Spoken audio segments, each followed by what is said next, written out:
Ayan guys, sinong may gusto ng bilo-bilo tambo-tambong?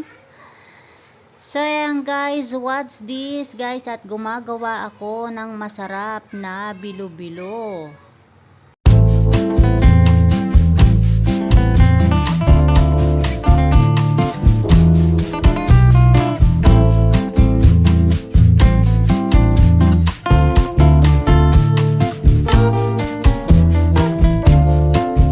Ayan, at ihahanda ko na ang mga sangkap nito guys.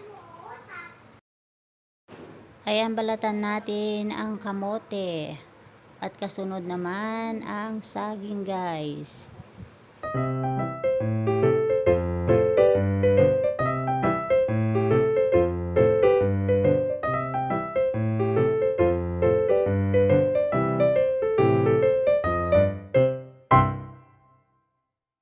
Ayan, pagkatapos ng saging ay isunod naman natin ang buko guys. Ayan, nagkakayod ako ng buko. So ayan guys, syempre lalagyan din natin ng gata.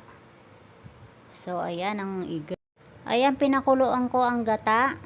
O ayan, kumukulo na siya. So ilagay na natin ang kamote.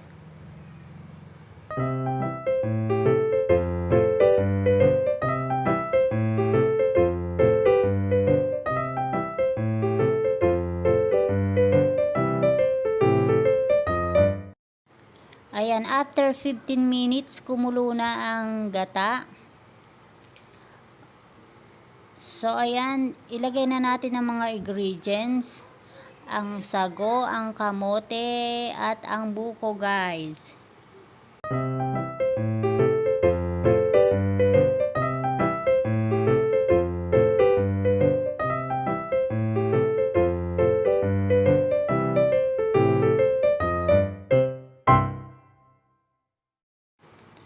So, ayan, matapos ko ilagay ang buko, ilagay ko na ang kamote.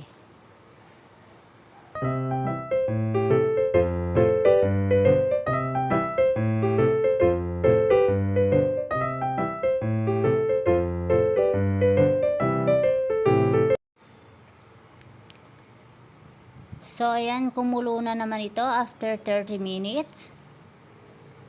So, pagkatapos naman, ayan, ilagay ko na nga ang sago.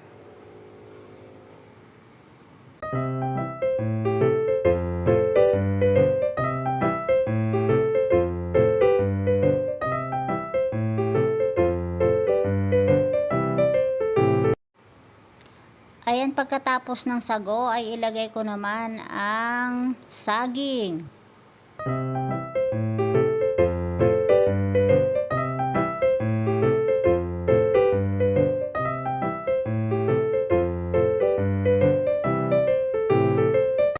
O ayan, halu-haluin muna natin.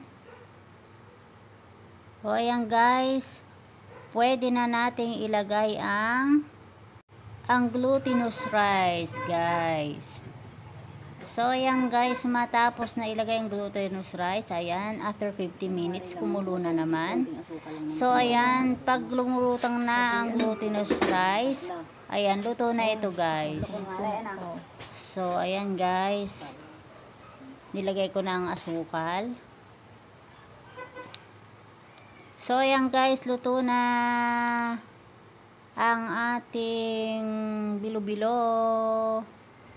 So ayan, ang sarap naman ng itsura ng aking luto na bilo-bilo.